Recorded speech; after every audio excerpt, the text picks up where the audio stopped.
are you? Good. So you want to go ahead and schedule an appointment? Okay. Okay. Let me see what I have available.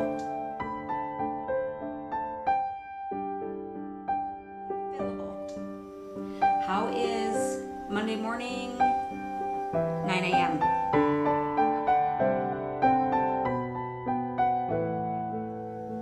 Okay, sounds good. All right, then I'll see you. Oh, give me a good contact number.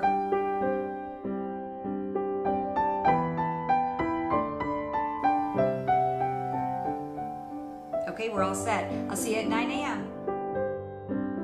I'm Psychic Medium Kelly MacLeod, and you're here with us with Dinner with the Other Side. Come on in. It's going to be a wonderful evening filled with wonderful messages from loved ones that have passed on. It's a healing event. It's an amazing event, and it's one that you're definitely going to be a part of.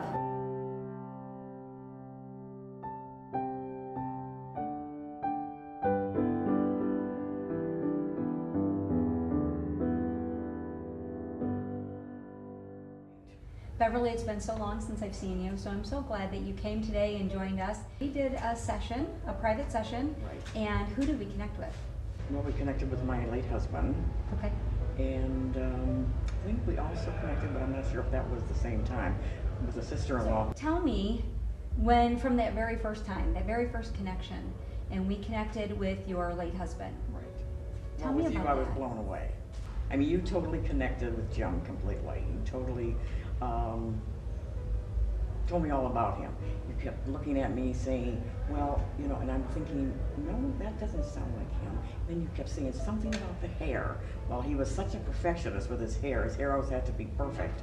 You know, he was a barber by trade and also a Romeo police officer, but he had this fanatic thing about his hair because he had finger waves. I mean, I'm a cosmetologist. Okay. And he had finger waves to die for, but he always had to have his hair had to be perfect. Okay. Yeah, yeah. So he mentioned his hair in that. Right, Okay. right. And just your actions, you were almost, I mean, he almost had you, he was almost inside of you, person. So, Okay. You know. So he was kind of shadowing, what they call shadowing. Right. So making me act like they would be as if they were here. Oh yeah, that was definitely, because then I sat back and kind of jumped back because I thought, it's Jim, you know, yeah. And how did that make you feel? Oh, very, at the time, very comforted, you know, very, I don't know, like I've always believed in the other side, and we both always believed in the other side, but it was nice to know that, I guess it just gave me a good feeling. Wonderful. So let's talk about today. Yes. And actually, today that it really started last night. And like I said, right.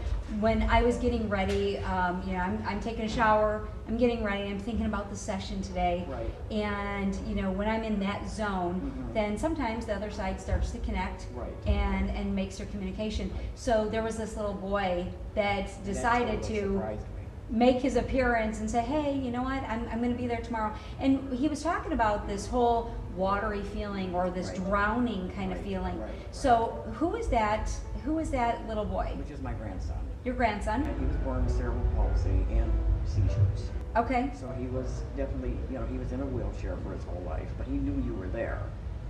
And he lived 11 and a half years.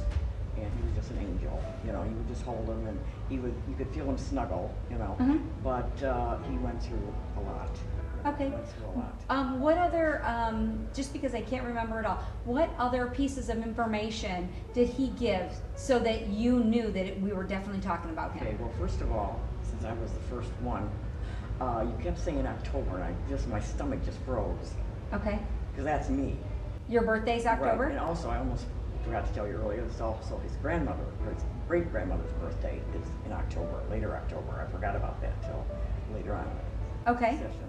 But I thought, no way, you know. And then when you said little boy, and then when you said, you know, fluid building up, and he probably pretty much, I don't know about as much fluid building up because he passed away at home, but I think just cardiac arrest, per se.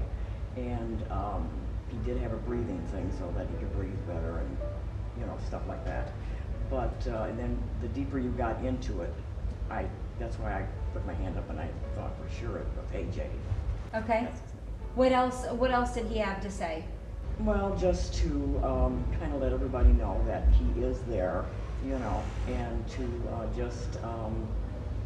well, I'm always there for them anyway, but it's like, it's the last thing my son likes to talk about. You know, they deal with it on their own.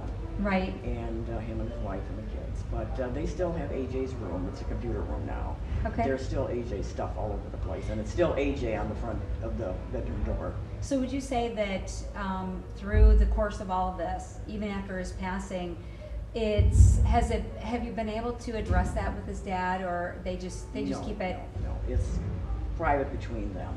You know, Okay. it's just something that they don't like brought up, continually, or just asking questions. How are you doing?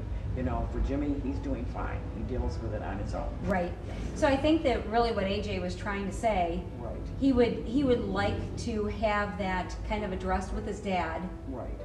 so that because if his dad hasn't really dealt with it, then the healing cannot take Right. place. And so what AJ is wanting, Right. he wants the dad to do some Well, healing. I think the healing is taking place, but it's just going to take a long time, especially when he was a child. And that was the twin for the oldest daughter. Okay. That was the twin for Lori, the oldest one, who's 18 now. Wow. She would be 18. Well, will you go back and tell the family that he connected? Is that something you could do? Quietly, I will do that. Quietly in Yeah, the safe way? In my own way and in my own time, to be able to just, let them know that, or let Jimmy know more or less that AJ's always there, and which I think they know Yeah. to a point, but and I know that Jim, my husband, has told me the day he passed away. I found out 8:30 in the morning before I heard from Jimmy that he passed away.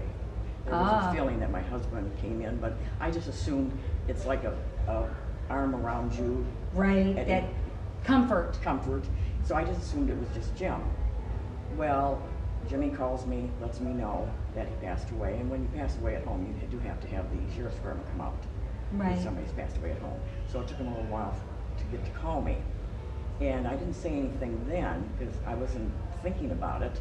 And then I was doing fine, and then I was taking it hard again. But later that afternoon, I got kind of in the back of my head or something, when I'm sitting in my overstuffed chair, not doing too well. It's like, okay.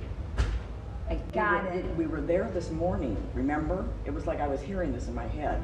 We were there this morning, AJ and I. AJ's fine. AJ's a lot better. He's not in any kind of, no more pain. He doesn't have to have any more surgeries. And all this is running through my head, and I was able to deal with it a lot. So you were actually getting a message and communication from your husband, And letting AJ. you know that AJ was there and he received them. Right. Awesome. Yeah.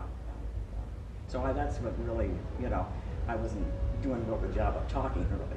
Oh, that's okay. You did just fine, because I think that AJ did the talking for you. Right. So, well, Beverly, thank you so much. Thank you so much. I'm so hoping to get glad. a reading, but I didn't expect one. I was expecting a girlfriend of mine, maybe. Okay. But she must have not probably had time or got shoved out of the way.